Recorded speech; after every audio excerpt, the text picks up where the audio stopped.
Olá, meus amigos. Eu fiz esse vídeo para te reforçar a ideia de por que ler o Evangelho de Jesus. Nós que ainda estamos tão presos a conceitos e a regras, muitas vezes acabamos lendo o Novo Testamento como um elemento histórico, preocupado em trazer dali as supostas normas de conduta, sem perceber que nós transformamos a mensagem de Jesus em mais um tem que ser bom, tem que ser caridoso, tem que se humilhar, tem que ser pequeno, tem que isso ou tem que aquilo. A nossa proposta não é de ler a mensagem de Jesus como mais uma regra de conduta. Se Jesus é o modelo e guia da humanidade, a nossa meta é lermos o seu Evangelho como forma de despertamento do divino que existe dentro de nós. Muitas vezes, nós vamos ficando com a sensação que estamos nos sentindo mais íntimos do Cristo, porque estamos nos aproximando um pouco mais dos seus pensamentos e dos seus sentimentos.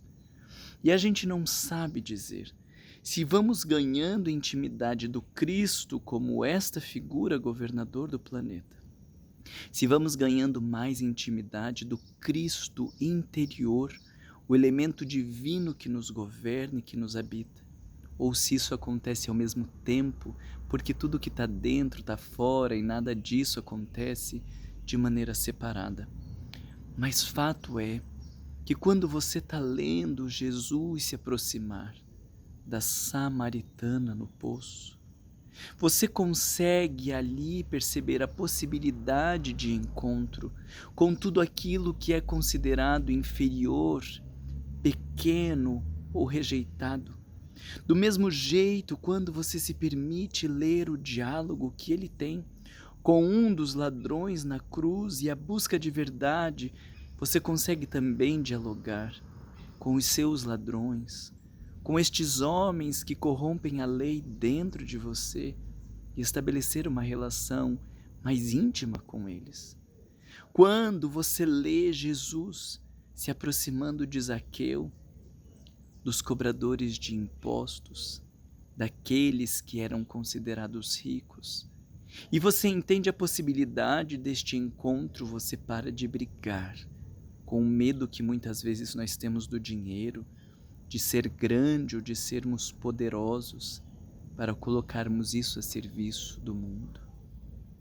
Quando você vê Jesus sendo impositivo, forte e duro, muitas vezes a ponto de constranger as pessoas que estavam à sua volta, você começa a despertar dentro de você também o desejo pela verdade, mais do que o que os outros pensem, do que o que os outros achem. E você começa a fazer as coisas acontecerem para que a verdade se cumpra ao invés de querer agradar os outros e descobrir que isso pode ser divino. A nossa proposta de ler o Evangelho é porque nós, como criaturas ainda materialistas, preocupadas em nos instalarmos neste mundo, preocupados com a aparência, com a exterioridade, movido por tantos medos, deixamos que o ego tomasse conta do psiquismo, que este ego materialista, aparente e externo, determinasse as nossas atitudes. E esse excesso de ego é o que Allan Kardec chama de egoísmo, a nascente de todos os males. Então, enquanto processo terapêutico, nós temos dois movimentos: o silenciar do ego para que ele não atrapalhe o desenvolvimento do divino e para que as preocupações exteriores não sejam maiores do que a vivência da nossa verdade, junto com a busca por Jesus como modelo e guia para aflorar os elementos divinos que existem dentro de nós. Esses dois pontos precisam caminhar juntos, porque se você lê Jesus sem lidar com os elementos egóicos, você transforma ele numa máscara. Se você desfaz os elementos egóicos sem ter o Cristo como modelo e guia, você vira um nihilista, negativo, querendo destruir o mundo. Jesus é a nossa referência. E quanto mais somos capazes de diminuir o ego adoecido para dar espaço a posturas verdadeiras, a posturas da emoção, sem a corrupção, do afeto, sem o comportamento destrutivo de falso humilde, a capacidade de acolhimento, sem abrir mão da verdade e da justiça.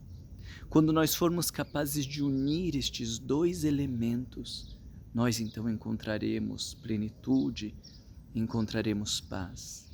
Vá trabalhando os elementos egóicos, nós já deixamos vários convites aqui, e eu reforço os vídeos que colocamos no canal Psicólogo Marlon Reikdal, vai para dentro como uma grande desconstrução deste ego adoecido, mas também caminhe ao lado de Jesus.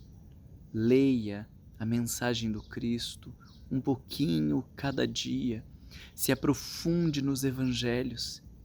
Ele ainda é um desconhecido para a maioria de nós. Aos poucos, você vai se aproximando dele, você vai ganhando intimidade, ele vai vivendo dentro de você até o dia que, depois de tanto ler, pensar, meditar e sentir, o Cristo não existe mais lá fora.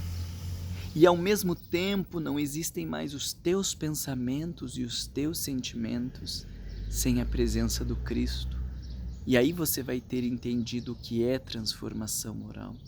Você não precisa pensar que, você simplesmente é. É Paulo nos dizendo: eu vivo. Existe um ego, existe a possibilidade de escolha, existe a possibilidade de decisão. Eu vivo. Mas não sou eu quem vive, é o Cristo quem vive em mim. Nós já vivemos tamanha comunhão que eu escolho que Ele me direcione, porque sem Ele a vida já não faz mais sentido. Quando todos nós formos capazes de viver este momento, nós teremos curado a nós mesmos, ao nosso planeta. E não haverá mais sentido para doenças, para loucura, para pandemias, porque já estaremos encontrados com o Cristo. Um beijo para você e até logo.